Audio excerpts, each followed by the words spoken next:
จารึกไว้ในใจชนจากความตั้งใจมั่นของพระเธอรักผู้เปี่ยมล้นนำพาศรัทธาทุกคนสู่ภูกามยาวแดนร่มเย็น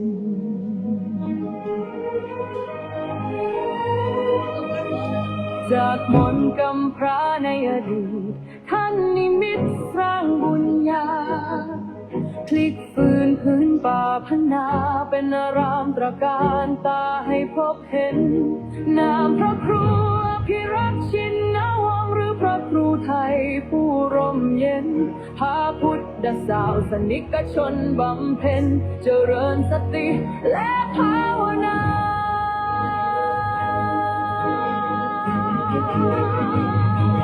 โอ้วัดป่าพุทธชินวงศารามงามล้ำเกินคำนิยามดังแดนธรรมบนพระสุธาพญานาคราชโจบเขาใหญ่ยงมุนจลินปกปักรักษา909 เมตรการตาเรื่องระบินคุ้มครองภัยกราบพระพุทธมหาจักรพรรดิโลกวิวรณ์องค์ตระหง่านยิ่งใหญ่ด้วยบารมีพระครูไทยผู้สร้างไว้เป็นศูนย์รวมใจชาวพุทธมูลนิธิพุทธสุวรรณภูมิร่วมล้อมรวมความศรัทธาสร้างศูนย์รวมใจล้านนาให้มีที่พึ่งทางใจสูงสุดงานเผยแผ่ประสาทท่านทุ่มเทไม่เคยหยุดเพื่อเป็นสถานปฏิบัติวิมุตติดุจแสงสว่างกลางใจคน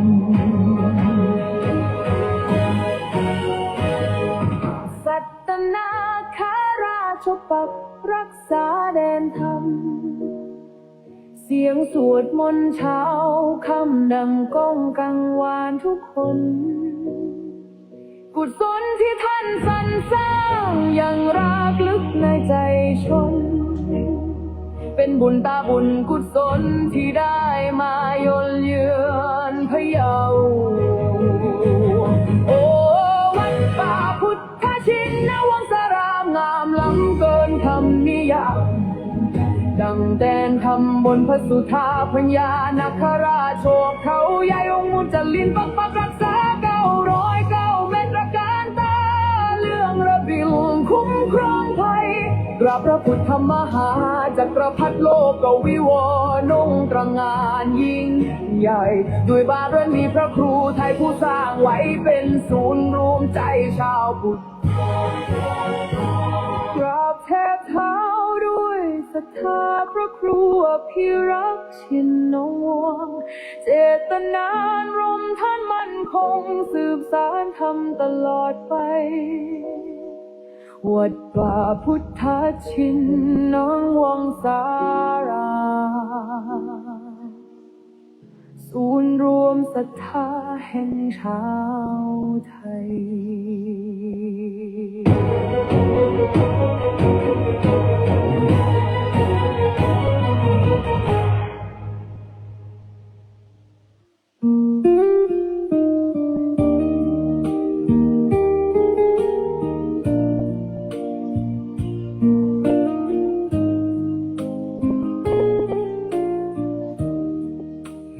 ดินแดนพะเยา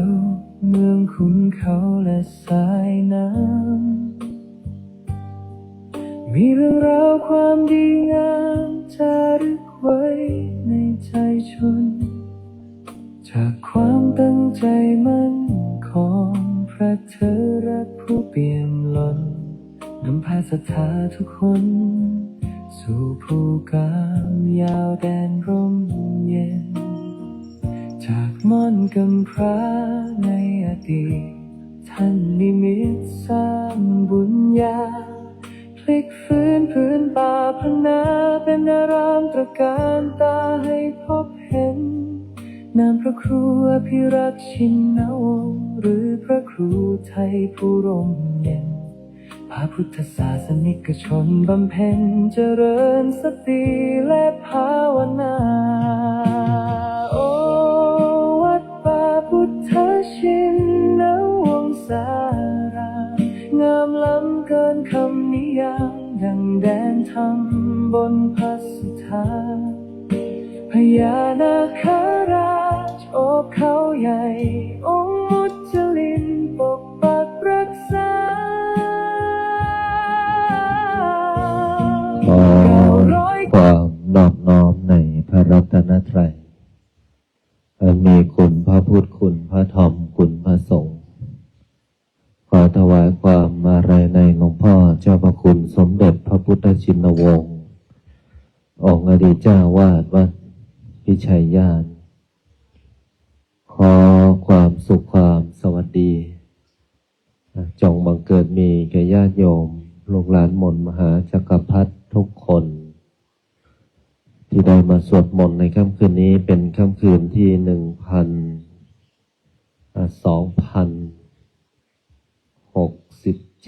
นะตรงกับวันพุธวันที่6 พฤษภาคม 2569ในค่ำคืน1 ทุ่มนะเมื่อวานไม่ได้นำสวดติดภารกิจหลายอย่างนะวันนี้ก็ภาวนาโพธิญาณแต่เดิมทีจะสวดด้านนอกปรากฏว่าฝนตกนะด้านนอกฝนตกตั้งแต่ช่วง6 โมงโดยประมาณนะจนถึงเวลา1 ทุ่มนี้ก็ยังตกอยู่ก็รักษาสุขภาพนะญาติโยมช่วงนี้ฝนก็ตกทั้งภาคกลางภาคเหนือเนาะภาคอีสานไม่แน่ใจตกไหม ทางกรุงเทพก็ตกนะภาคเหนือในทางจังหวัดพะเยานี่ก็ตกติดกันมา 3-4 วันแล้วนะอยู่ที่ว่าตกมากตกน้อยแต่ก็ตกเกือบทุกวันนะไม่ตกเช้าก็ตกกลางคืนไม่ตกกลางคืนก็ตกตอนเย็นแต่ถ้าตกตอนดึกๆเนี่ยจะมีลมแรงมากนะลมนี่กระชากสิ่งของที่วางไว้ด้านนอกก็กระจัดกระจายหมดนะแต่วัดเราดีเพราะว่ามีต้นไม้ล้อมรอบแรงลมจากหนักก็เบานะเพราะว่าต้นไม้รับไว้แต่ก็มีต้นไม้ไม่กี่ต้นที่หักส่วนใหญ่ก็จะเป็นต้นยูคาลิปตัสเพราะว่าต้นไม้ยูคาลิปตัสนั้นเปาะนะเจอลมนิดหน่อยก็หักหมดแล้วแต่ก็ไม่กี่ต้น2 ต้นอากาศก็ช่วงเช้าก็เย็นสบายช่วงบ่ายก็ตามฤดูก็ร้อนเย็นมาก็อากาศแดดร่นลมตกก็มีลมเย็นสบายอย่างในถ้ำนี้ก็เย็นนะเนี่ยเย็นสบายช่วงนี้ก็ทำให้พวกเราได้มาสวดมนต์กันทุกคืนตั้งแต่คืนแรกจนถึงคืนนี้ 2,000 กว่าคืนละช่วงวันเดือนพฤษภาคมก็มีวันสำคัญในทางพุทธศาสนาทางวัดป่าพุทธชินวงศ์ก็มีการเปิดปฏิบัติธรรมเนื่องในวันวิสาขบูชาตั้งแต่วันที่30 31วันที่1นะก็ขอเชิญชวนญาติโยมผู้ฝักใฝ่ในธรรมผู้ชอบถือศีลปฏิบัติธรรมแล้วก็สามารถลงทะเบียนแล้วก็มาปฏิบัติธรรมกันได้ไม่มีค่าใช้จ่ายทั้งที่พักที่กินอาหารที่นอนฟรีหมดเว้นแต่การเดินทางที่จะต้องมีค่าใช้จ่ายมานะทั้งขาไปขากลับโยมก็มากันได้อยู่แล้วไม่ว่าจะไกลแค่ไหนอุปสรรคการเดินทางไม่มีถ้าเราตั้งใจมาระยะทางไม่สำคัญจะไกลแค่ไหนก็อยู่ที่ใจระยะทางวัดระยะใจถ้ามีใจมาปฏิบัติธรรมระยะทาง1,000 กิโลก็ถือว่าใกล้ นะ อ่าซึ่งเราเปิดมาปฏิบัติธรรมในรุ่นที่23ละนะ23ช่วงเดือนพฤษภาคมแต่ก่อนจะเปิดปฏิบัติธรรมเราก็จะไปพบกันที่วัดพิชัยญาติในวันที่23นะ23พฤษภาคมมีการนัดพบกันประจำเดือนพฤษภาคมสวดมนต์มหาจักรพรรดิ108 จบในวันที่23พฤษภาคมช่วง4 โมงเย็นเป็นต้นไปนะซึ่งพวกเราก็มาเจอกันเดือนละครั้งนะมาสวดมนต์กันเพิ่มกำลังบุญเพิ่มกำลังจิตเพิ่มกำลังกายเพิ่มกำลังใจเพื่อให้สิ่งดีๆบังเกิดขึ้นในชีวิตเพื่อให้มีพละกำลังกายมีพละกำลังใจและก็มีกำลังบุญในการที่จะทำหน้าที่เพราะการทำชีวิตประจำวันนั้นต้องมีบุญควบคู่กันด้วยถ้าเราทำแต่งานไม่ทำบุญบางครั้งกินบุญเก่าหมดบุญใหม่ไม่สร้างชีวิตก็เจอแต่ทางตันของปัญหาของชีวิตบุญเนี่ยเป็นสิ่งที่ทำแล้วมันเปิดทางให้สว่างเปิดทางให้โล่งอุปสรรคที่มีปัญหาที่เกิดบุญนั้นก็จะทำให้เราคลี่คลายปัญหาของชีวิตได้บุญนั้นเกิดจากการสวดมนต์ก็เป็นบุญบุญนั้นเกิดจากการให้ทานก็เป็นบุญบุญนั้นเกิดจากการรักษาศีลก็เป็นบุญบุญนั้นเกิดจากการนั่งสมาธิก็เป็นบุญบุญนั้นเกิดจากการช่วยเหลือเพื่อนมนุษย์สรรพสัตว์ก็เป็นบุญบุญนั้นทำจิตใจให้เบิกบานผ่องใสก็เป็นบุญบุญนั้นขึ้นชื่อว่าความสุขเมื่อบุญเกิดขึ้นความสุขเกิดขึ้นนะการสวดมนต์ที่พวกเราสวดก็เหมือนกันนะถ้าเราสวดมนต์แล้วไม่มีความสุขก็พิจารณาตัวเองนะโยมอย่างสมณเณรเนี่ยสมณเณรตองอูมีความสุขไหมมีความสุขวันนี้วันเกิดสมณเณรตองอูเอาสาธุให้สมณเณรตองอูหน่อยเร็วให้สมณเณรตองอูอายุสัก120 ปีนะตอนนี้อายุเท่าไหร่11 ปีที่แล้วอายุเท่าไหร่10 ปีนี้11 ปีหน้าแล้วจะอยู่อีกสักกี่ปี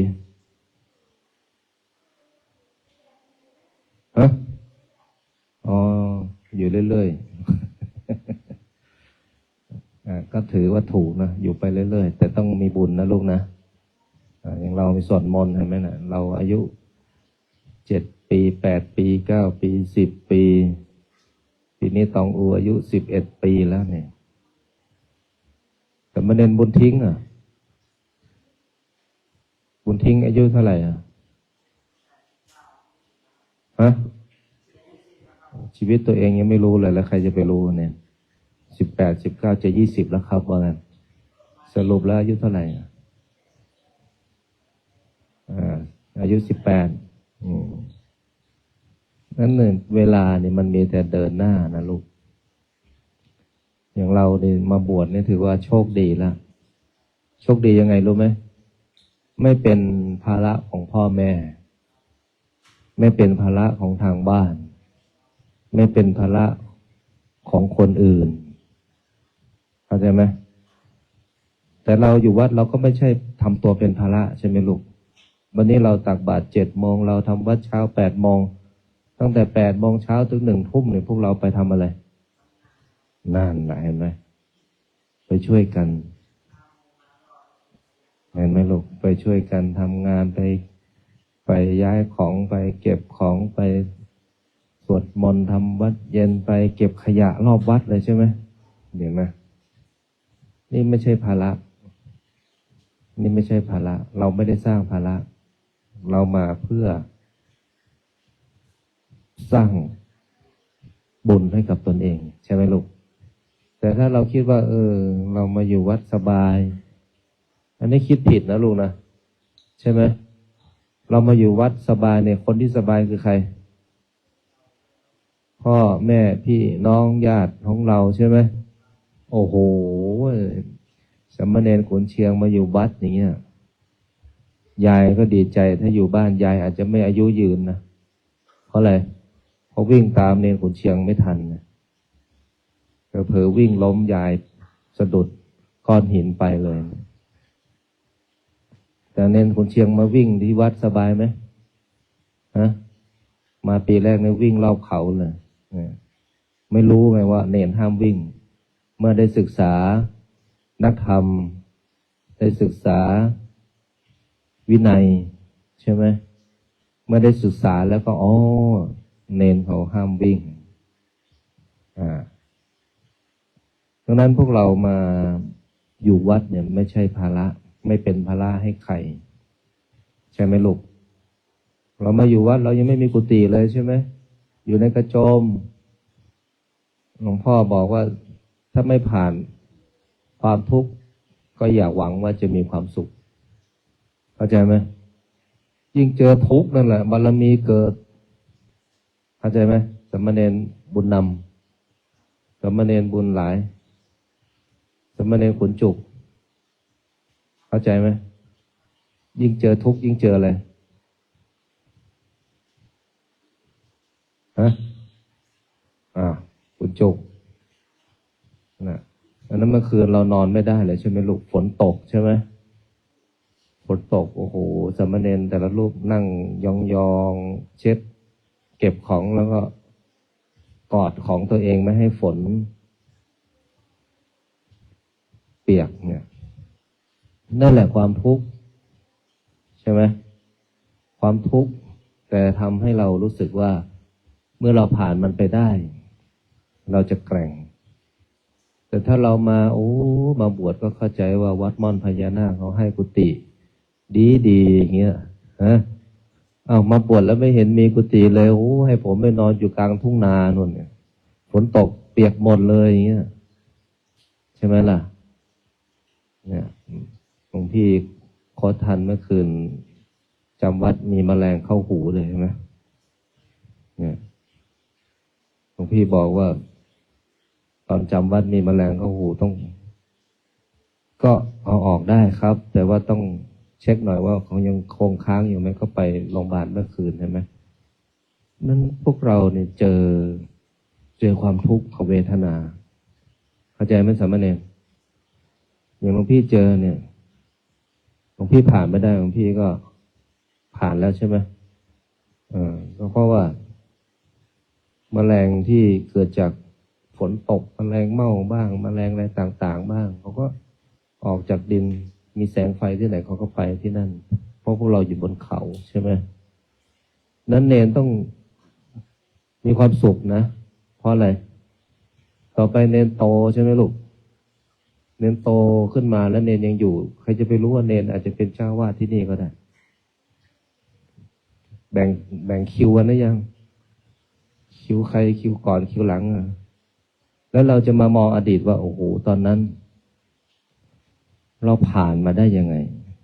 เรานอนมาได้ยังไงฝนตกก็เปียกหมด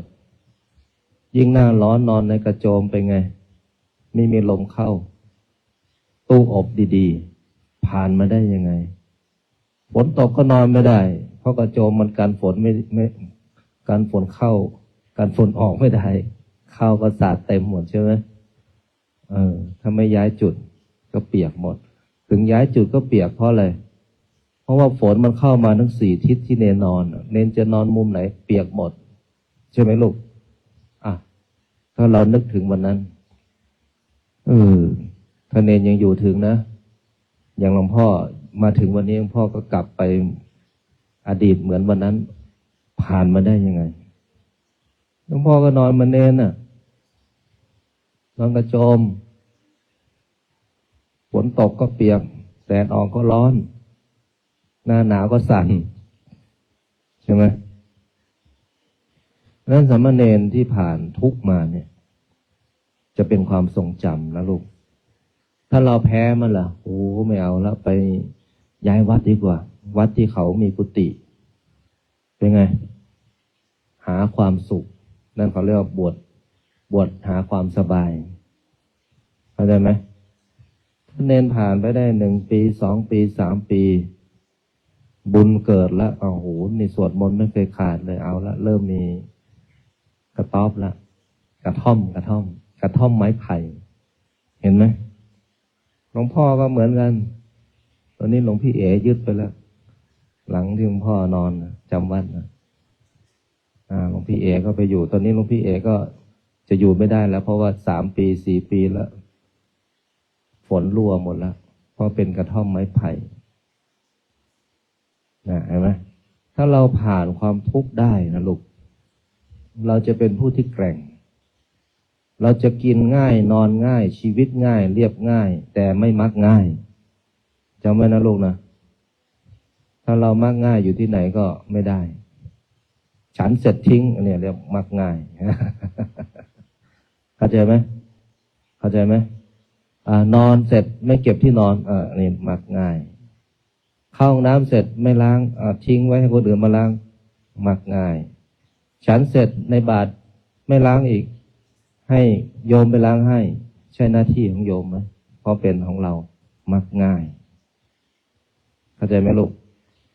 เราอยู่เรียบง่ายฉันง่ายนอนง่ายอยู่ง่ายใช้ชีวิตง่ายๆแต่ไม่มักง่ายจำไว้นะนั้นต่อไปเนนโตขึ้นมาเนนจะรู้สึกรักที่นี่เข้าใจไหมรักแบบไม่มีอะไรเข้าใจไหมเพราะเราบวชเราก็ไม่มีอะไรเราอยู่ก็ไม่มีอะไรเราใช้ชีวิตก็ไม่มีอะไรแต่ถ้าเราบอกว่าอันนี้ก็ของเราอันนี้ก็ของเราเฮ้ยเราอยู่ตรงนี้อาณาเขตนี้คุณจุกห้ามมายุ่งนะอย่างเงี้ยเห็นไหมบุญนำบุญทิ้งนะแบ่งเขตเลยทีนี้ถ้าแบ่งเขตเหมือนอะไรรู้ไหมเหมือนอะไรที่นอนอยู่ข้างหน้าเนี่ยเหมือนอะไร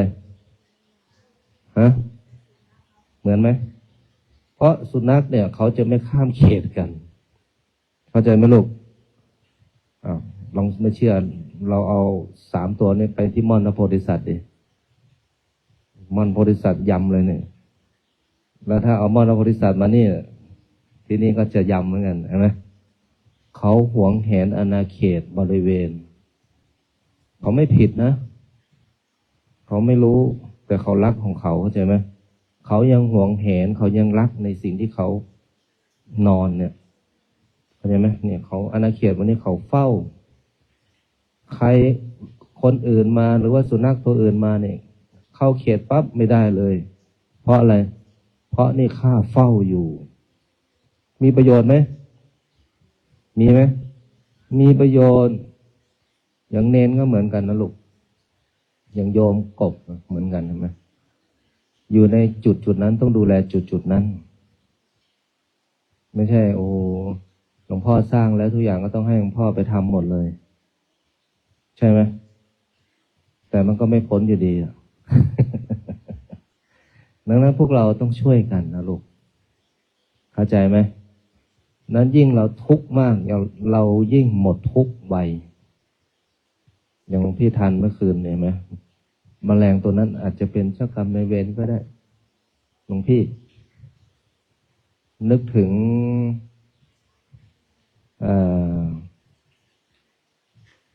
พระอรหันต์รูปหนึ่งพระจักคุบาลหลวงพี่พระจักคุบาลเนี่ยเวลาปฏิบัติธรรมเนี่ยเขาตั้งใจเลยเขาจะไม่นอนเขาปฏิบัติธรรมภาวนาอยู่นั่นแหละนั่งเดินยืนเดินนั่งแต่ไม่นอนพระจักคุบาลจนเวลาผ่านไปเนิ่นนานทำให้ตาบอดสามเณรเคยได้ฟังเรื่องนี้ไหมเคยไหมไม่เคยตาบอดเพราะอะไรเพราะอยู่ในอิริยาบถยืนเดินนั่งไม่นอนตาก็เจ็บน้ำตาก็ไหลสุดท้ายตาบอดในขณะที่ตาบอดนะท่านก็ไม่หยุดในการบำเพ็ญท่านเดินจงกรมหลวงพี่เดินจงกรมแล้วเวลาฝนตกเนี่ยนึกถึงภาพแมลงมันขึ้นแมลงเม่า ขึ้นเต็มทางเลย พระจักกุบาลมองเห็นไหมเนนมองเห็นไหมมองไม่เห็น สุดท้ายท่านเหยียบอะไรแมลงเม่าตายหมดเลยตายเรียบเลย ทางเดินจงกรมของท่านตายเป็นร้อยเป็นพันนั่นแหละเพราะท่านมองไม่เห็น ท่านตั้งสัจจะอธิษฐานว่าหากไม่บรรลุธรรมก็จะอยู่ในยาบทสี่อยู่ในบทสามนี่แหละยืนเดินนั่งไม่นอนจนท่านได้บรรลุธรรมเป็นพระอรหันต์ตาท่านก็บอดแล้วถามว่าวิบากกรรมนั้นส่งผลไหมฮะสิ่งใดที่เราไม่มีเจตนาสิ่งนั้นถือว่ามีความผิดไหมสิ่งใดที่ไม่มีเจตนาแล้วเราไม่รู้ถือว่าเราทำผิดไหมเพราะท่านมองเห็นไหมท่านมีเจตนาฆ่าสัตว์ไหมถ้าท่านตาดีท่านเหยียบไหมท่านก็ต้องข้ามใช่ไหมลูกดังนั้นนี่คือไม่มีเจตนาที่จะไปฆ่าสัตว์แต่ว่ามีเจ้ากรรมนายเวรก็คือพระที่อิจฉาที่มองถึงท่านโอ้พระรูปนี้ปฏิบัติดีจังพระรูปนี้เด่นดีจังพระรูปนี้มีคนศรัทธามากจังอิจฉาเลยทีนี้เราจะไปฉาหลวงพี่ไม่ได้นะหลวงพี่มีญาติโยมมาหาเนี่ยเราอยากจะมีเราก็ต้องทำเข้าใจไหมลูกเราอยากจะมีเราก็ต้องทำเราอยากจะบรรลุธรรมเราก็ต้องปฏิบัติธรรมเราอยากจะเห็นธรรมเราก็ต้องสวดมนต์ที่เราทำอยู่เนี่ยเข้าใจไหมพระก็ไปบอกพระพุทธเจ้าเลยว่าพระจักกุบาลเนี่ยฆ่าสัตว์ตัดชีวิตไงนะมุ่งหวังว่าจะทำลายพระจักกุบาลไม่ให้อยู่นั่นแหละสุดท้ายพุทธเจ้าก็บอกว่าท่านไม่มีเจตนาพุทธเจ้าตรัสว่าสิ่งใดที่ไม่มีเจตนาทำอกุศลกรรมสิ่งนั้นก็ถือว่าไม่ผิดเห็นไหมลูกนั้นพวกเราก็เหมือนกันเราตาดีไหมตาดีเราขาดีไหมเรามือดีไหมตอนเราหมั่นไส้ขุนอะไรเนี่ยขุนดีมานอนด้านหน้าของพ่ออิจฉาจังกับมะเนรไม่เห็นได้นอนใกล้หลวงพ่อเลยแต่ว่าสุนัขมันนอนใกล้หลวงพ่อเตะมันปุ่มเนี่ยเป็นไงอันนี้มีเจตนาไหมมีไหมอันนี้บาปไหมนั่นแหละนั่นการทำดีทำชั่วอยู่ที่เจตนาเข้าใจไหมลูกก็ขอให้พวกเราสวดมนต์ต้องมีปัญญาอยู่วัดต้องมีความสุขและมีประโยชน์เหมือนพวกเราทำกันไว้ตั้งแต่เช้าทำวัดเช้าจนไม่แล้วเสร็จเนี่ย1 ทุ่มพวกเรายังทำอยู่เลยฝนตกเราก็ยังทำแดดออกก็ยังทำเพราะเรามีประโยชน์เข้าใจไหมลูกหลวงพ่อจึงบอกว่าเรามาอยู่วัดลดภาระให้กับพ่อลดภาระให้กับแม่ลดภาระให้กับใครคนที่ดูแลเราใช่ไหมลูกข้าวพ่อก็ไม่ต้องหาแม่ก็ไม่ต้องหาไปเรียนค่ารถแม่ก็ไม่ต้องจ่ายค่าหนังสือพ่อก็ไม่ต้องหาใช่ไหมเจ็บไข้ได้ป่วยก็ดูแลกันเนี่ยเขาเรียกว่าไม่มีภาระให้กับคนอื่นเรามีภาระซึ่งกันและกันก็ทำในการใช้ชีวิตให้มีประโยชน์ในการรักษาวัดเข้าใจไหมลูกดังนั้นวันนี้พวกเราก็จะได้มาสวดมนต์ด้วยกันในค่ำคืนของวันนี้ในถ้ำภาวนาโพธิญาณกับญาติโยมสาธุชนที่สวดกับพระอาจารย์ทุกคืนเมื่อกี้พระอาจารย์ได้กล่าวถึงวันที่23 พฤษภาคมเราจะได้ไปสวดมนต์ที่นั่นที่วัดพิชัยญาณกรุงเทพมหานครหลวงพี่ก็ทันยังไม่สึกก็ไปสวดด้วยกันนะเดี๋ยวพาไปเชิญชวนญาติโยมไปร่วมกันแล้วก็พวกเราก็จะได้มาปฏิบัติธรรมในช่วงวันวิสาขบูชาวันที่30 31และวันที่1นะญาติโยมนะขอญาติโยมได้มีส่วนในบุญแล้วก็มาร่วมบุญกันในการถือศีลปฏิบัติธรรมเนื่องในวันสำคัญทางพุทธศาสนาวันวิสาขบูชาซึ่งเป็นวันสำคัญของพระพุทธเจ้านั่นก็คือวันประสูติตรัสรู้และปรินิพพานตรงกับวันขึ้น15 ค่ำเดือน 6นั่นก็คือวันวิสาขบูชาขอ อให้พวกเราได้มาปฏิบัติธรรมกันที่นี่เอาตั้งใจสวดมนต์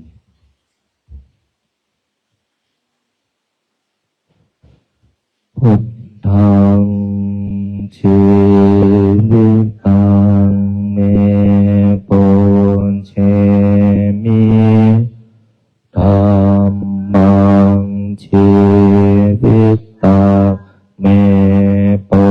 ญเชมิสังฆังชีวิตังเมปุญเชมิพุทธังวันธามิธัมมังวันธามิสังฆังวันธามิโคอุปัญชาอาจาริยะโคนังวันธามิมาตาปิโตโคนังวันธามิปันไตรสิกขาโคนังวันธามินะโมตัสสะภะคะวะโตอะระหะโตสัมมาสัมพุทธัสสะนะโมตัสสะภะคะวะโตอะระหะโตสัมมาสัมพุทธัสสะนะโมตัสสะภะคะวะโตอะระหะโตสัมมาสัมพุทธัสสะพุทธังสรณังคัจฉามิธัมมังสรณังคัจฉามิสังฆังสรณังตุติยมปิพุทธังสรณังคัจฉามิทุติยมปิธัมมังสรณังคัจฉามิทุติยมปิ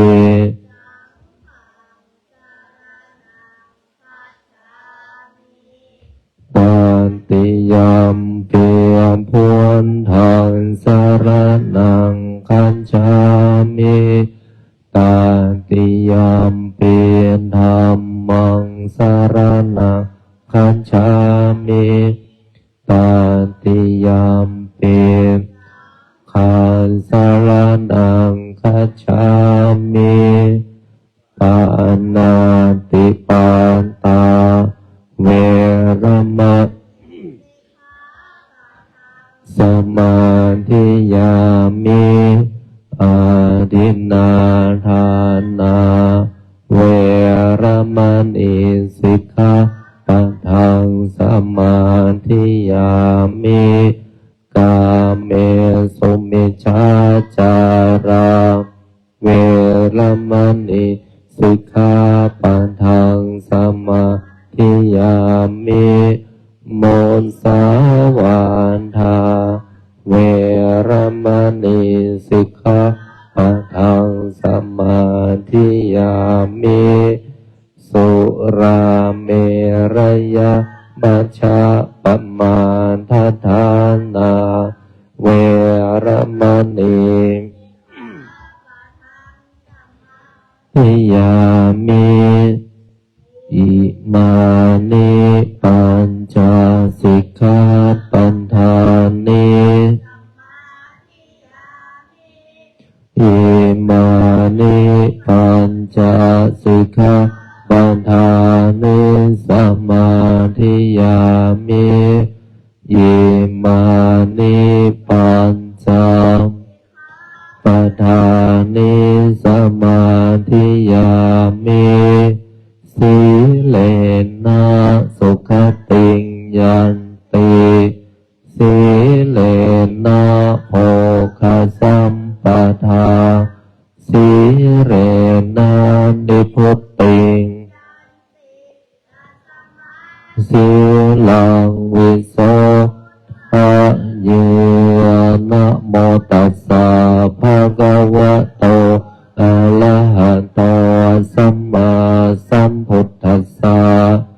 นะ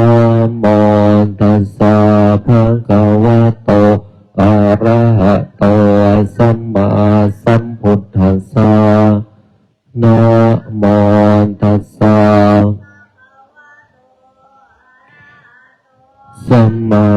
สัมพุทธัสสะพุทธังอาลาธนะนังกะโรมิธัมมังอาราธนะนังกะโรมิสังฆังอาราธนะนังกะโรมินะโมโพธิสัตว์โตอาคันติมายะอิติภะคะวานะโมโพธิสัตว์โตอาคันติมายะอิติภะคะวานะโมโพธิสัตว์โตยะอิติภะคะวานะโมโพธิสัตว์โตพรหมปัญโยนะโมโพธิสัตว์โตพรหมปัญโยนะโมโพธิสัตว์โตพรหมปัญโยโยโทโสโมหจิตเตนะพุนตัสสมิงปามปะกะโตมายังคัมมะธัมเมขะตังโทสังสัมภะปังปังวินาสันโตโยโทโสโมหจิตเตนะปาปะกะโตมายังคัมมะธัมเมขะตังโทสัพพะปังปังวินาสันโต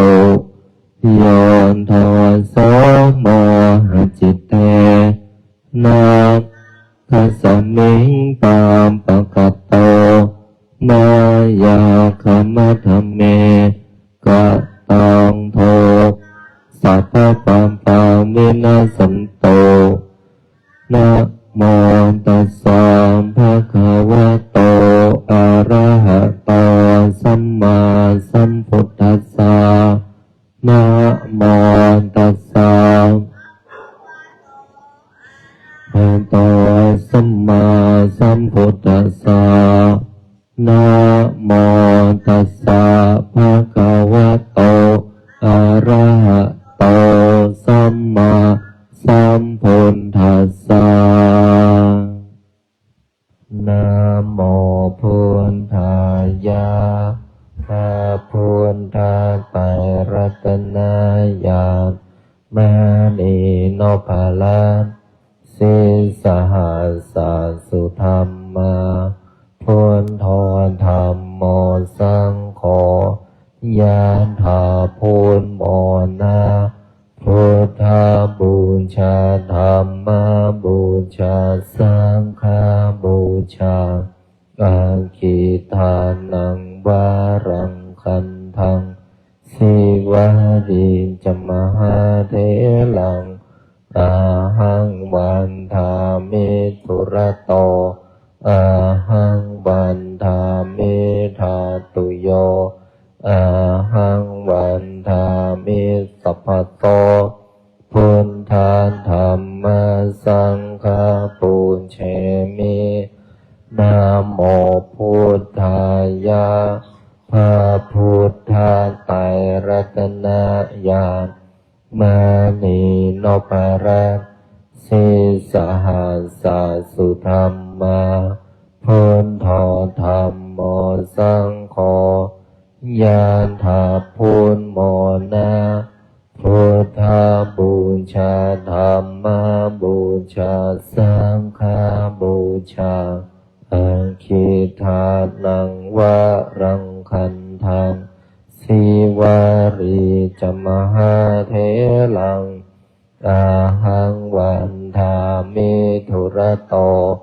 อาหังวันทามิธาตุโย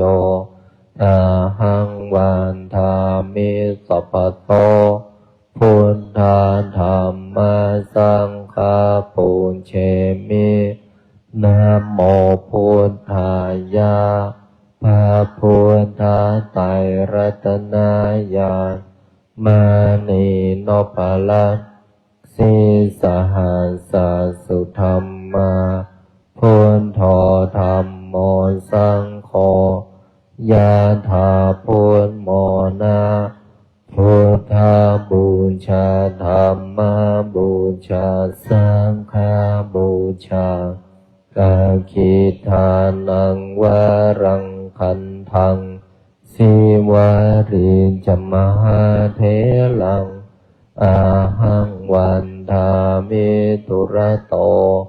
อาหังวันทามิธาตุโยอาหังวันทามิสัพพโสพุทธาธัมมาสังฆาปุญเชมินะโมพุทธายะพระพุทธไตรรัตนญาณมานีโนปรัสสีสหัสสุธรรมาพุทโธธัมโมสังโฆยะถาพุทโมนะพุทธบูชาธัมมบูชาสังฆบูชาอาคิทานังวรังคันทังสิวาริจมหาเถลังอาหังวันทามิทุระโตอาหังวันทามิธาตุโยอาหังวันทามิสัพพโตพุทธาธัมมาสังฆาปุญเชมินะโมพุทธายะพระพุทธไตรรัตนญาณมานีโนภลัสสีสหัสสุธรรมาพุทโธธัมโมสังโฆยะถาพุทโมนะพุทธบูชาธัมมบูชาสังฆบูชากาคิทานังวรังคันทังสิวาริจมหาเถลังอาหังวันทามิตุระโตอาหังวันทามิธาตุโยอาหังวันทามิสัพพโสพุทธาธัมมาสังฆาปุญเชมินะโมพุทธายะพระพุทธไตรรัตนญาณมานีโนภลัสสีสหัสสุธรรมาพุทโธธัมโมสังโฆยะถาพุทโมนะพุทธบูชาธัมมบูชาสังฆบูชา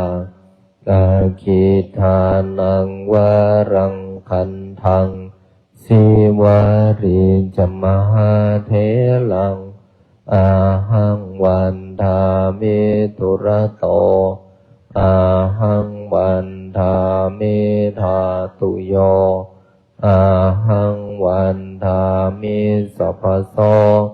พุทธาธัมมาสังฆาปุญเชมินะโมพุทธายะพระพุทธไตรรัตนญาณมานีโนภลัสสีสหัสสุธรรมาพุทโธธัมโมสังโฆยะถาพุทโมนะพุทธบูชาธัมมบูชาสังฆบูชากาคิทานังวรังคันทังสิวาริจมหาเถลังอาหังวันทามิตุระโตอาหังวันทามิธาตุโยอาหังวันทามิสัพพโสพุทธาธัมมาสังฆาปุญเชมิ โมพุทธายะพระพุทธไตรรัตนญาณมานีโนปาลังสีสหัสสุธรรมาพุทโธธัมโมสังโฆยะถาพุทโมนาพุทธบูชาธัมมบูชาสังฆบูชากาคิทานังวรังคันทังสีวาริจมหาเถลังอาหังวันทามิตุระโตอาหังวันทามิธาตุโยอาหังวันทามิสัพพโสพุทธาธัมมาสังฆาปุญเชมินะโมพุทธายะพระพุทธไตรรัตนญาณมานีโนปาลัง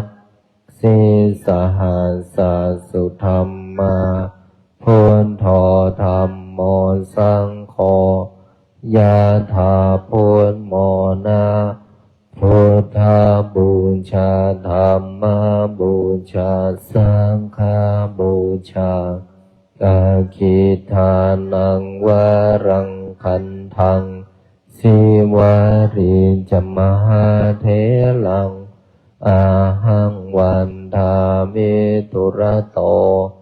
อาหังวันทามิธาตุโยอาหังวันทามิสัพพโสพุทธาธัมมาสังฆาปุญเชมินะโมพุทธายะพระพุทธไตรรัตนญาณมานีโนปาลังสีสหัสสุธรรมาพุทโธธัมโมสังโฆยะถาพุทโมนาพุทธบูชาธัมมบูชาสังฆบูชากาคิทานังวรังคันทังสีวาริจมหาเถลังอาหังวันทามิตุระโตอาหังวันทามิธาตุโย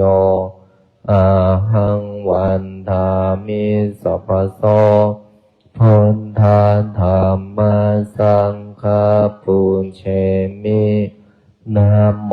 พุทธายะพระพุทธไตรรัตนญาณมานีโนปาลังสีสหัสสุธรรมาพุทโธธัมโมสังโฆยะถาพุทโมนาพุทธบูชาธัมมบูชาสังฆบูชากาคิทานังวรังคันทังสีวาริจมหาเถลังอาหังวันทามิตุระโตอาหังวันทามิธาตุโยอาหังวันทามิสัพพโสพุทธาธัมมาสังฆาปุญเชมินะโมพุทธายะพระพุทธไตรรัตนญาณมานีโนปาลังสีสหัสสุธรรมาพุทโธธัมโมสังโฆยะถาพุทโมนาพุทธบูชาธัมมบูชาสังฆบูชากาคิทานังวรังคันทังสีวาริจมหาเถลังอาหังวันทามิตุระโตอาหังวันทามิธาตุโยอาหังวันทามิสัพพโสพุทธาธัมมาสังฆาปุญเชมินะโม โมพุทธายะพระพุทธไตรรัตนญาณมานีโนปลัสสิสหัสสสุธรรมาพุทโธธัมโมสังโฆยะถาพุทโมนะพุทธบูชาธัมมบูชาสังฆบูชากาคิทานังวารังคันทังสิวาริจมหาเถลังอาหังวันทามิตุระโตอาหังวันทามิธาตุโยอาหังวันทามิสัพพโสพุทธาธัมมาสังฆาปุญเชมินะโมพุทธายะพระพุทธไตรรัตนญาณมานีโนปลัสสิสหัสสสุธรรมาพุทโธธัมโมสังโฆยะถาพุทโมนะพุทธบูชาธัมมบูชาสังฆบูชากาคิทานังวารังคันทังสิวาริจมหาเถลังอาหังวันทามิตุระโตอาหังวันทามิธาตุโยอาหังวันทามิสัพพโสพุทธาธัมมาสังฆาปุญเชมินะโมพุทธายะพระพุทธไตรรัตนญาณมานีโนปลัสสิสหัสสสุธรรมาพุทโธธัมโมสังโฆยะถาพุทโมนะพุทธบูชาธัมมบูชาสังฆบูชากาคิทานังวารังคันทังสิวาริจมหาเถลังอาหังวันทามิตุระโตอาหังวันทามิธาตุโยอาหังวันทามิสัพพโสพุทธาธัมมาสังฆาปุญเช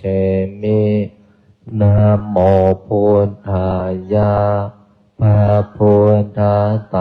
รัตนญาณมานีโนปลัสสิสหัสสสุธรรมาพุทโธธัมโมสังโฆยะถาพุทโมนะพุทธบูชาธัมมบูชาสังฆบูชากาคิทานังวารังคันทังสิวาริจมหาเถลังอาหังวันทามิตุระโตอาหังวันทามิธาตุโยอาหังวันทามิสัพพโสพุทธาธัมมาสังฆาปุญเชมินะโมพุทธายะพระพุทธไตรรัตนญาณมานีโนปลัสสิสหัสสสุธรรมาพุทโธธัมโมสังโฆยะถาพุทโมนะพุทธบูชาธัมมบูชาสังฆบูชากาคิทานังวารังคันทังสิวาริจมหาเถลังอาหังวันทามิตุระโตอาหังวันทามิธาตุโยอาหังวันทามิสัพพโสพุทธาธัมมาสังฆาปุญเชมิ นะโมพุทธายะพระพุทธไตรรัตนญาณมณีนพลักษ์สีสหัสสุธรรมาพุทโธธรรมโมสังโฆยะถาพุทโมนะพุทธบูชาธรรมบูชาสังฆบูชากาคิทานังวรังคันทังสิวาริจมหาเถลังอาหังวันทามิตุระโตอาหังวันทามิธาตุโยอาหังวันทามิสัพพโสพุทธาธรรมสังฆปุญเชมินะโมพุทธายะพระพุทธไตรรัตนญาณมณีนพลักษ์สีสหัสสุธรรมาพุทโธธรรมโมสังโฆยะถาพุทโมนะพุทธบูชาธรรมบูชาสังฆบูชากาคิทานังวรังคันทังสิวาริจมหาเถลังอาหังวันทามิตุระโตอาหังวันทามิธาตุโยอาหังวันทามิสัพพโสพุทธาธรรมสังฆปุญเชมินะโมพุทธายะพระพุทธไตรรัตนญาณมณีนพลักษ์สีสหัสสุธรรมาพุทโธธรรมโมสังโฆยะถาพุทโมนะพุทธบูชาธรรมบูชาสังฆบูชากาคิทานังวรังคันทังสิวาริจมหาเถลังอาหังวันทามิตุระโตอาหังวันทามิธาตุโยอาหังวันทามิสัพพโส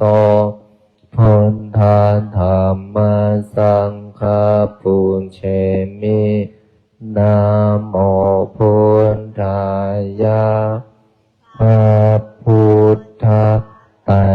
รัตนญาณมณีนพลักษ์สีสหัสสุธรรมาพุทโธธรรมโมสังโฆยะถาพุทโมนะพุทธบูชาธรรมบูชาสังฆบูชาอาคิทานังวรังคันทัง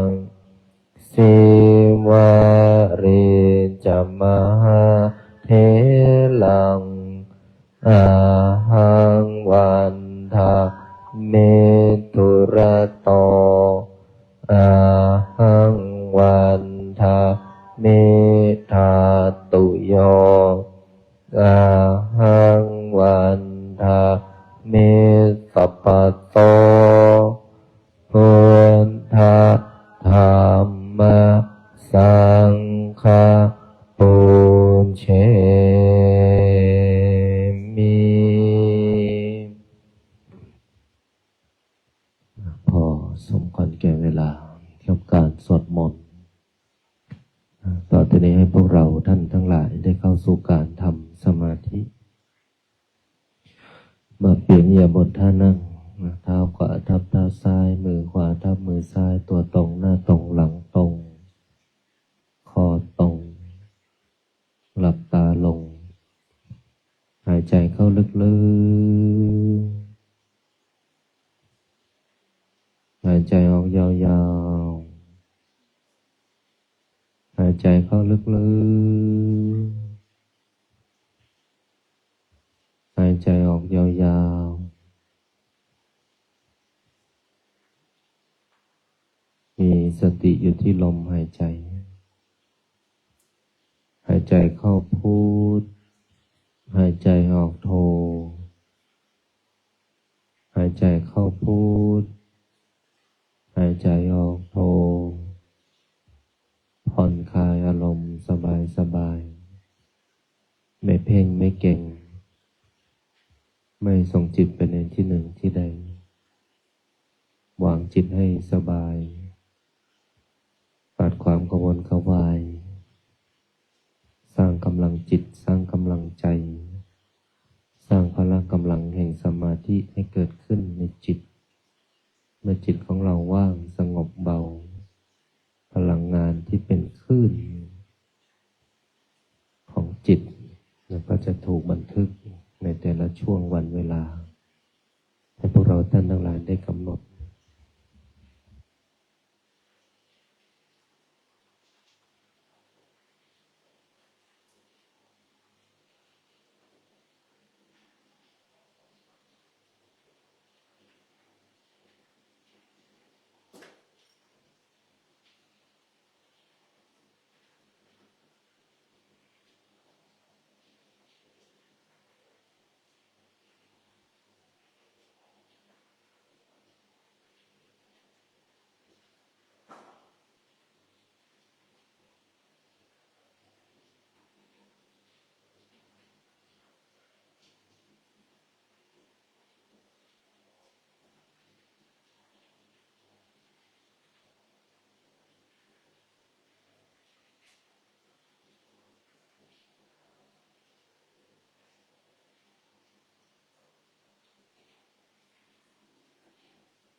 พอสมควรแก่เวลาให้พวกเราท่านทั้งหลายได้ถอดถอนข้าออกจากสมาธิ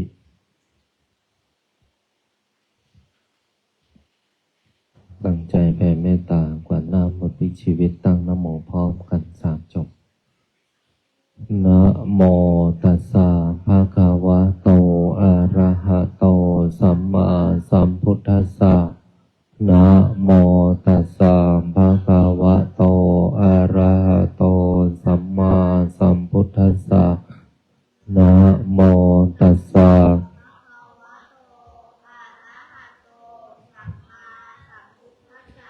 พุทธังสารนังคัจฉามิพระพุทธเจ้าเป็นที่พึ่งเป็นสรณะของข้าพเจ้า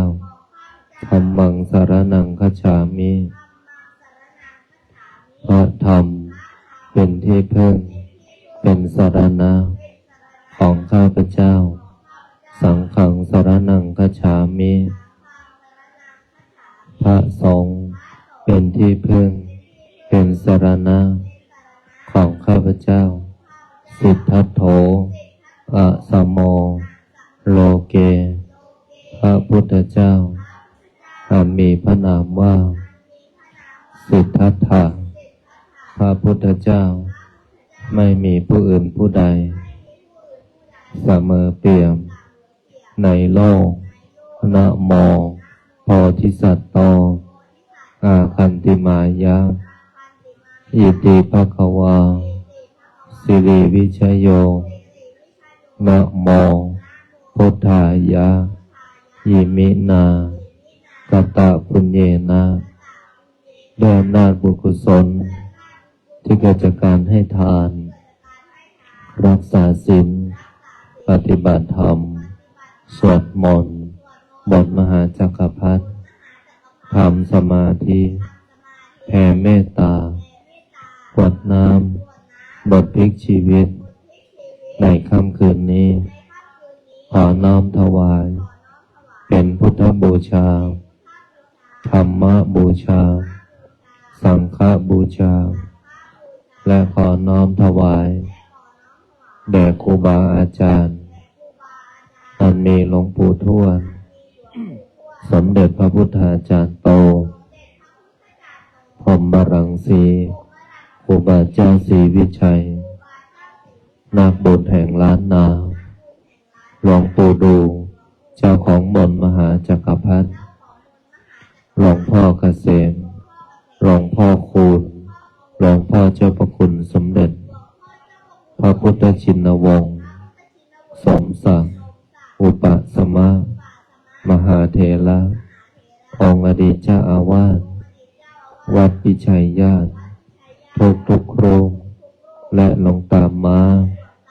เป็นที่สุดและขออุทิศน้อมถวายเป็นพระราชกุศลแด่ดวงทิพวิญญาณของอดีตบุรพมหากษัตริย์ไทย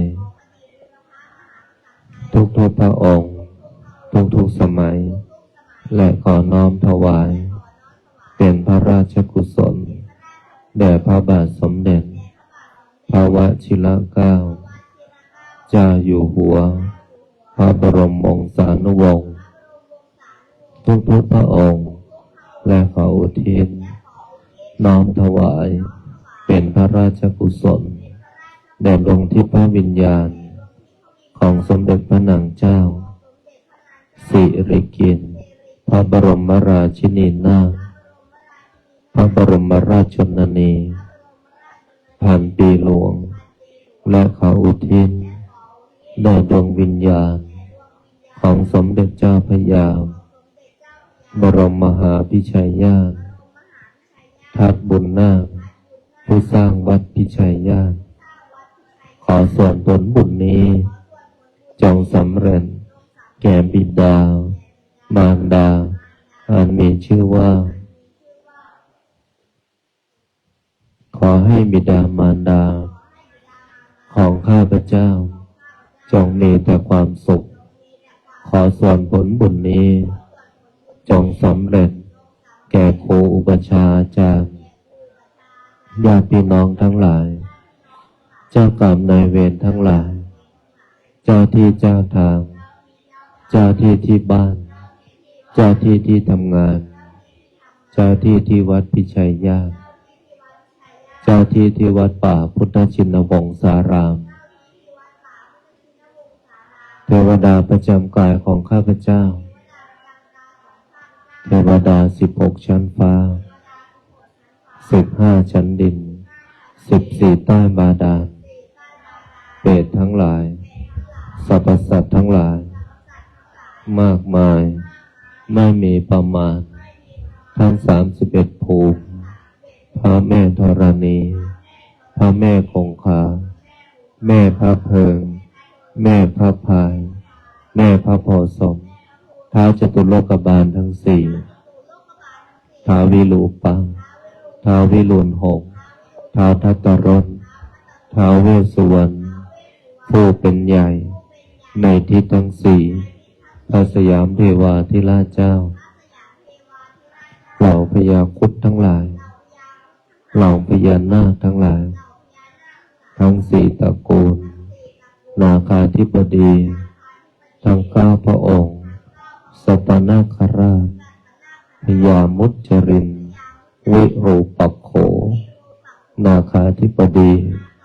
องค์ญาณอุปเกณนาคินีการนาคราชวาสุกีนาคราชพระแม่โสมาศรีวิกานาคเทวีพญาธุมาสิขีนาคราชพญานาคกวานพยาวพญาสุวรรณนาคราชพญางูเผือกณสถานที่แห่งนี้ขอท่านทั้งหลายจงขึ้นมาจงมาอนุโมทนาจงมีส่วนในบุญของข้าพเจ้าในค่ำคืนนี้ขอส่วนผลบุญนี้จงส่งผลให้ข้าพเจ้าจะกระทำการงานสิ่งใดในพื้นปฐพีนี้ไม่ว่าบนบกในน้ำในอากาศขอการงานสิ่งนั้นจงพันสำเร็จคำว่าไม่ได้คำว่าไม่มีคำว่าขัดข้อง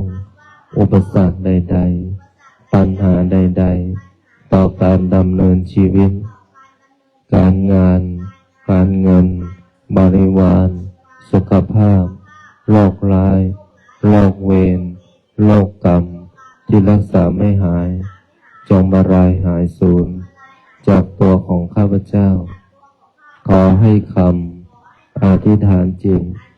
กวดน้ำหมดพลิกชีวิตในค่ำคืนนี้จงมีฤทธิ์มีเดชมีอานุภาพทันตาเห็นและจงเป็นอธิษฐานบารมีติดตัวตามข้าพเจ้าไปทุกภพทุกชาติตราบกระทั่งเข้าสู่พระนิพพานนิพพานะปัจจโยโหตุตั้งใจกวดน้ำด้วยบทนิมินาเป็นภาษาบาลีพร้อมกันนะ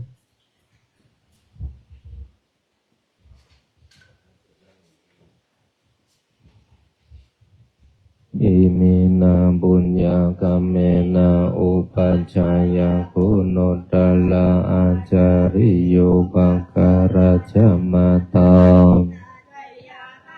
สุริโยจันทิมาราชาคุณาวันตานาราปิจาพัมมามาราวาตายาโมมิตามโนสัจจมัจจตังเวริกาปิจาสัมเพบุญญาณิปังกันตานิเมสุขังจันติวิทังเทนโตทาวโวมาตังอิมินาบุญญากรรมเมนะอิมินาอุทิเสนาจาโสระเพียเจวะตานุปาทานะเจทานังเยสันตาเนเยวานิพานะโทมะมานะสันตุสัพพะทาเยวายะธา ภาเวอุจุจิตตังสติปัญญาสันเลโควิริยามินามาราระพันโตกาตุนจาวิริเยโสเมพุทธาติภาวาโรนาโทธัมโมพุทธจะสังโฆนาโทตาโลมามันเตโสกาสังลาพันโตมาสัมเพพุนสัมเพธรรมาสัมเพสังฆาปราปัญเจกานันจะยังพลังอรหันต์จะเตเจนาลาคัมพันธามิสัมปัสสะสัมเพพุทธาสัมเพธรรมาสัมเพสังฆาปรัมปันตามปัญเจกานันตานันจะเตเชนารังพันธามิสัมปัสสะพุทธังอดิตังธัมมังอดิตสังฆังอดิตามิขออำนาจบุญกุศลที่เกิดจากการสวดมนต์บทมหาจักรพรรดิทำสมาธิแผ่เมตตากวดน้ำหมดพลิกชีวิตในค่ำคืนของวันนี้บุญใดกุศลใดที่สำเร็จแล้วจงประสิทธิประทานพรให้ลูกหลานมนต์มหาจักรพรรดิทุกคนทุกท่านจงมีแต่ความสุขความเจริญนึกคิดทำปรารถนาสิ่งใดขอให้สิ่งนั้นผ่านสำเร็จสมความปรารถนาทุกประการอีกทั้งขอให้ทุกคนอย่าอดอย่าอยากอย่ายากอย่าจนให้มั่งมีร่ำรวยเงินทองมีสุขภาพร่างกายที่แข็งแรงมีอายุขัยที่ยืนยาวถึง100 ปีทุกท่านทุกคนเถิด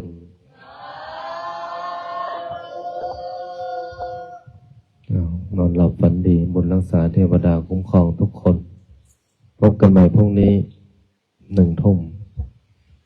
กราบลาพระรัตนตรัยพร้อมกันอะระหังสัมมาสัมพุทโธภะคะวาพุทธั